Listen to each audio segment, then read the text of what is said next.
नमस्कार। यूसीएन के ये हमारा जो स्पेशल शो है लेट्स टॉक अनटॉकेबल, इसमें आप सभी का स्वागत है।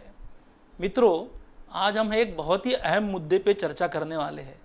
पिछले 27-28 एपिसोड में हमने कौन कौन से सेक्स प्रॉब्लम्स है, उसके समाधान क्या है, इसके बारे में काफ़ी विस्तृत चर्चा की हुई है।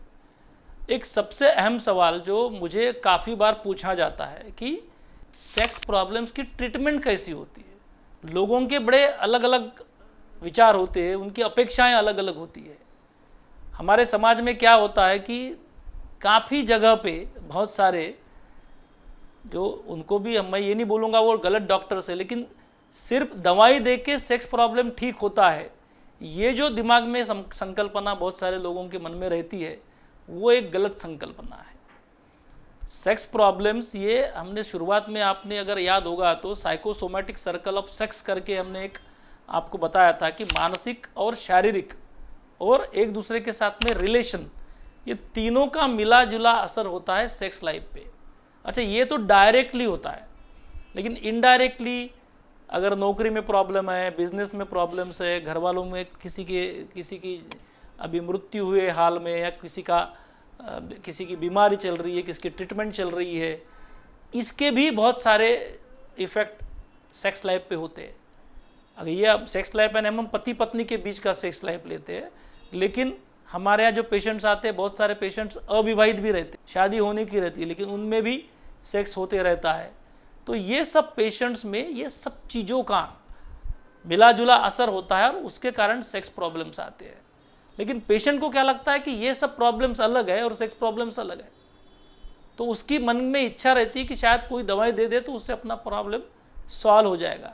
लेकिन मैंने पिछले भी बहुत सारे एपिसोड्स में बताया था कि ऐसा कोई रामबाण उपाय नहीं होता। तो हमारे यहाँ पेशेंट आए तो क्या होता है, हम उसकी चर्चा करते, जिसके कारण आप सबको पता हो जाएगा कि how a sex problem is evaluated. यानी कोई भी अगर यौन समस्या है तो उसको कैसा देखा जाता है, उसकी कैसी जांच की जाती है, और वो जांच के बाद में दवाई देती है। तो दवाई के साथ साथ में काउंसलिंग भी होती है या सेक्स थेरेपी भी होती है। अच्छा, होता क्या है हमारे यहाँ कि फॉरेन में ऐसा रहता है कि मर्द जिसको तकलीफ़ है वो खुद आता है, या वो और अपनी पत्नी, या पत्नी और उसका पति, ये लोग ट्रीटमेंट में आते हैं। पर हमारे यहाँ ऐसा होता है कि वो मर्द औरत, उनके अगर शादी हो गई है, शादी के 5-6 महीने में अगर सेक्स बराबर नहीं होता है तो फिर वो लड़की अपने माँ बाप को बता देती है, क्योंकि ये लड़का ट्रीटमेंट को जल्दी जाता नहीं है। और फिर माँ बाप और उसके माँ बाप दोनों में झगड़े होते हैं, चर्चाएं होती है, उसके कारण प्रॉब्लम और बिगड़ते जाता है। प्रॉब्लम सॉल्व तो होता ही नहीं है, प्रॉब्लम बिगड़ते जाता है, फिर झगड़ा होता है। और फिर जब मियाँ बीवी हमारे सामने आते हैं तो मियाँ बीवी न रहते हुए 2 अलग अलग पार्टी, झगड़े वाली पार्टियाँ बन जाती है। तो झगड़े वाली पार्टियाँ तो न्यायाधीश के पास जाना चाहिए, डॉक्टर के पास नहीं, पर होता ही है। और उसके कारण फिर उनको सुधारना कठिन हो जाता है, क्योंकि फिर एक दूसरे के प्रति मन में गुस्सा या अलग भावनाएं आ जाती है। पर सेक्स ये जिससे हमको गुस्सा आता है, जिसका हमें गुस्सा आता है, क्रोध आता है, उससे थोड़ी सेक्स अच्छा होगा ना। सेक्स के लिए तो प्यार जरूरी है, मन में एक दूसरे का साथ होना जरूरी है, मन में प्यार सहयोग जरूरी है। अगर वो नहीं हुआ तो भी सेक्स नहीं होता। तो इसके लिए ये भी तैयारी जरूरी होती है। तो हमारे पास जब भी पेशेंट आता है जो विवाहित रहता है, तो हम उसको पूछते हैं कि आपके सेक्स की जो ये प्रॉब्लम्स है, उसके ऊपर आपकी पत्नी की प्रतिक्रियाएं क्या है। और अगर प्रतिक्रिया बहुत सीवियर रहती है कि पत्नी बहुत नाराज़ रहती है, चिढ़ती है, तो उसके अलग इफेक्ट होते हैं। एखादे व्यक्ति का, एखादे मर्द का अगर सेक्स नहीं हो रहा है और उसकी पत्नी नाराज़ हो जाती है, गुस्सा हो जाती है, फिर 2-4 उसके साथ बात नहीं करेगी, तो वो व्यक्ति पे, वो मर्द पे और स्ट्रेस आ जाता है और प्रेशर आ जाता है सेक्स का, और वो प्रेशर के कारण भी बहुत बार सेक्स नहीं होता है। इसलिए मैरिड मैन में सेक्स प्रॉब्लम को ठीक करने के लिए पहले ये देखा जाता है कि उसका वैवाहिक जीवन अच्छा है, बहुत ज़्यादा गुस्सा नहीं आता, उसकी पत्नी समझदार है, उसको समझ लेती है। क्योंकि समझ लेने से भी प्रॉब्लम अपने आप भी ठीक होते हैं कभी कभी तो। लेकिन हमारे यहाँ आने के बाद अगर पत्नी समझदार है, उसको समझ लेती है, समझदार है ना, समझदार सभी रहते हैं, लेकिन बहुत सारे बार क्या होता है कि पत्नियों को लगता है कि ये ऐसा क्यों नहीं होता इससे, बाकी दुनिया के मर्दों को होता, मेरे मर्द का क्यों नहीं होता। तो हम सबको ये बता कि हर मर्द अलग अलग होता है, हर व्यक्ति अलग अलग होता है, हर समय अलग अलग होता है। हर सेक्स भी अलग अलग होता है, क्योंकि हर सेक्स के वक्त आपके एक दूसरे का संबंध कैसे है, उसके पहले कोई झगड़ा नहीं हुआ है, आपको कोई स्ट्रेसेस नहीं है, तो आपका सेक्स अच्छा होगा। तो हर समय का आपका मानसिक, शारीरिक और वैवाहिक संतुलन सेम रहेगा ऐसा नहीं है। अब बहुत ज़्यादा झगड़े नहीं, लेकिन स्त्री पुरुषों की, पति पत्नी की नोक झोंक, कुछ ना कुछ वाद विवाद ये होते रहते हैं, ये सामान्य बात है। 24 घंटे बहुत प्यार से सब रहेंगे ऐसा तो कोई बोलता नहीं है ना, होता भी नहीं है। लेकिन ये सब चीज़ों का मिला जुला असर सेक्स लाइफ पे होता है या वो सेक्सुअल इंटरकोर्स पे होता है। इसलिए सेक्स वो समझदार है या नहीं है, या दूसरा पार्टनर सेक्स को, प्रॉब्लम्स को समझ के उसको हेल्पिंग एटीट्यूड है या नहीं है, ये हम देखते हैं और उसके बाद में फिर उसको इवेल्युएट करते हैं। अब इवेल्युएट, जैसे मैंने बोला कि सेक्स प्रॉब्लम्स आते हैं, कोई भी सेक्स प्रॉब्लम आए, हम एक सेक्स प्रॉब्लम को लेके नहीं चलेंगे। तो कोई भी सेक्स प्रॉब्लम आता है, चाहे वो मर्द को हो या औरत को हो, तो सबसे पहले देखा जाता है कि वो शारीरिक तो नहीं है, क्योंकि लोगों को भी लगता है, और एक डॉक्टर होने के कारण मुझे भी लगता है कि कोई शारीरिक दोष है तो पहले देखना चाहिए।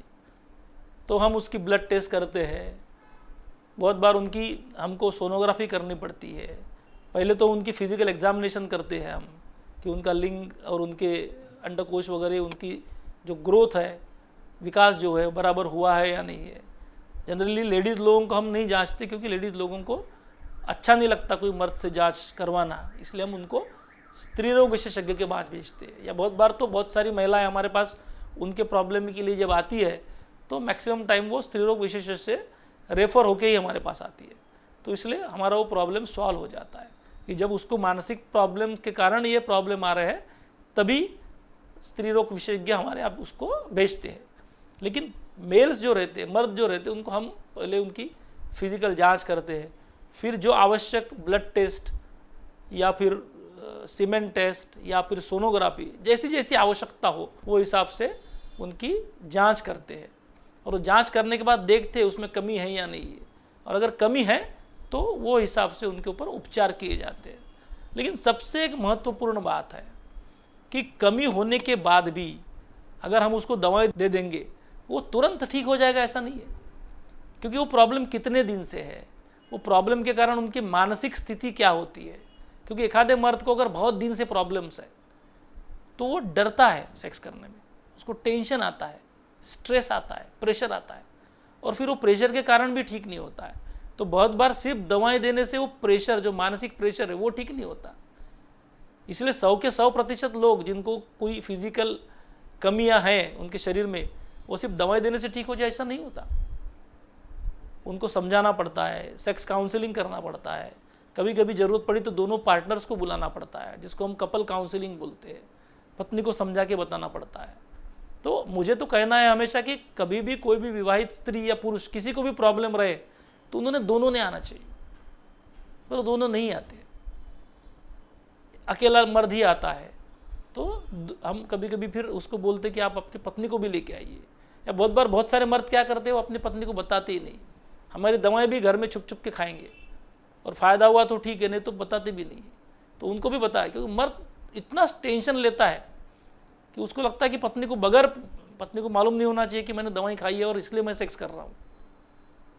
तो ये सब चीज़ें होती है, ये इसका भी बहुत ज़्यादा फ़र्क पड़ता है वो मर्द के ट्रीटमेंट के इफ़ेक्टिवनेस पे, यानी ट्रीटमेंट कामयाब होगी या नहीं, इसके लिए बहुत सारे फैक्टर्स हैं। तो इसलिए सबने जान लेना ज़रूरी है कि मानसिक स्थिति का अवलोकन करना भी सेक्स प्रॉब्लम के ट्रीटमेंट के लिए बहुत आवश्यक है। तो क्या आपके डॉक्टर वो करते हैं या नहीं करते हैं, ये भी देखना चाहिए। दूसरी बात है कि लोगों को लगता है कि सेक्स प्रॉब्लम है ना, जैसे बाकी के डिसीजेस रहते हैं उनके जैसा है, कि आज दवाई दे दी कि अब ज़िंदगी भर ठीक रहेगा। हमारे पेशेंट हमको बोलते हैं, डॉक्टर साहब ऐसा करो कि हमको अभी एक बार परमानेंट ठीक कर दो। तो मैं उनको हमेशा बताता हूँ कि परमानेंट दुनिया में कुछ नहीं है। अगर कोई 30-35 साल का लड़का या 25-30 साल का लड़का हमारे पास आता है और वो बोले हमको परमानेंट ठीक कर दो, तो मैं उसको पूछता हूँ कि तो परमानेंट 50 साल तक ऐसे ही रहने वाला है? जब हम ही परमानेंट नहीं है, मैं जैसा आज हूँ वैसा कल नहीं रहने वाला, 1-2 साल बाद नहीं रहने वाला। हमारा शरीर बदलते रहता है, हम आज यंग है, कल प्रौढ़ बनेंगे, उसके बाद वृद्ध बनेंगे, तब भी ये रहेगा क्या? नहीं रहेगा। आगे चल के आपको कोई रोग हो रहा है, उसके कारण सेक्स प्रॉब्लम्स आ रहे हैं, diabetes, hypertension, heart diseases, thyroid problems, आपका मोटापा बढ़ गया है, उसके कारण भी सेक्स प्रॉब्लम्स आ सकते हैं। आगे चल के आपके पति पत्नी में कोई झगड़ा हो जाए, मतभेद हो जाए, मनमुटाव हो जाए, उसके कारण भी प्रॉब्लम्स आ सकते हैं। तो किसी का परमानेंट सॉल्यूशन ऐसा नहीं समझना चाहिए। हम तो बोलते हैं कि आप ये समझिए कि सेक्स प्रॉब्लम ये एक सर्दी खांसी जुकाम जैसा है, वो हर साल आता है, हर साल आपको होगा जरूरी नहीं है, एक आध साल में 2-4 बार होगा, एक आध 2-4 साल होगा भी नहीं। तो ऐसे सेक्स प्रॉब्लम से उसको बहुत ज़्यादा सीरियसली मत लीजिए। आज हुआ है, हम ठीक हो गए, हमारा सेक्स लाइफ अच्छा है, आगे कब वो प्रॉब्लम होगा, क्यों होगा या नहीं होगा, उसकी आपने चिंता ही नहीं करना है। क्योंकि जितनी चिंता करोगे, जितना ज़्यादा आप अपेक्षा रखोगे, उतने प्रॉब्लम्स बढ़ने वाले और आगे चल के प्रॉब्लम्स आ सकते हैं। तो इसलिए मानसिक स्थिति अच्छी रखना, बैलेंस रखना, स्थिर रखना, ये बहुत इंपॉर्टेंट है। और वो हम काउंसलिंग में बताते हैं कि ज़रूरी नहीं कि मर्द हर वक्त सेक्स करते समय उसको शरीर में, उसके लिंग में उत्थान आना चाहिए, इरेक्शन आना चाहिए, उसका सेक्स होना ही चाहिए। एक आध बार नहीं भी होगा, 2-4 बार में से 1-2 बार नहीं भी होगा, तो उसका अर्थ ये नहीं है कि वो नपुंसक हो गया। थोड़ी राह देखना चाहिए। पत्नी ने भी उसके ऊपर प्रेशर नहीं डालना चाहिए, चिढ़ना नहीं चाहिए। या पत्नी की भी अगर कोई यौन समस्या है तो पति ने भी नहीं चिढ़ना चाहिए, उसको समझ लेना चाहिए। क्योंकि अगर पार्टनर समझ लेता है ना तो मोटिवेशन ज़्यादा होता है। हम क्यों हमारे पेशेंट्स को अच्छे लगते हैं? क्योंकि हम उनको समझ लेते हैं, और समझ लेने के कारण उनको लगता है कि हाँ, उनका धीरज बढ़ जाता है, मोटिवेशन बढ़ जाता है, और फिर स्ट्रेस या परफॉर्मेंस प्रेशर कम होता है। तो आधा काम तो हमारा पार्टनर्स ही करते हैं, और इसीलिए हम कपल काउंसलिंग करने के लिए ज़्यादा महत्व देते हैं। पेशेंट्स को भी बोलते हैं कि आप आपके पार्टनर को लेके आइए। अगर स्त्री आई है तो उसके पुरुष को, और पुरुष आया तो उसके स्त्री को। उन्होंने सेक्स काउंसलिंग में पार्टिसिपेट करना चाहिए, यानी उनको भी पता चलता है कि क्या कारण से हमारा पार्टनर सेक्स प्रॉब्लम से ग्रस्त है। और जब पुराना आपने एक डायलॉग सुना है कि भगवान हर जगह नहीं रहता, इसलिए उसने माता बनाई है ना।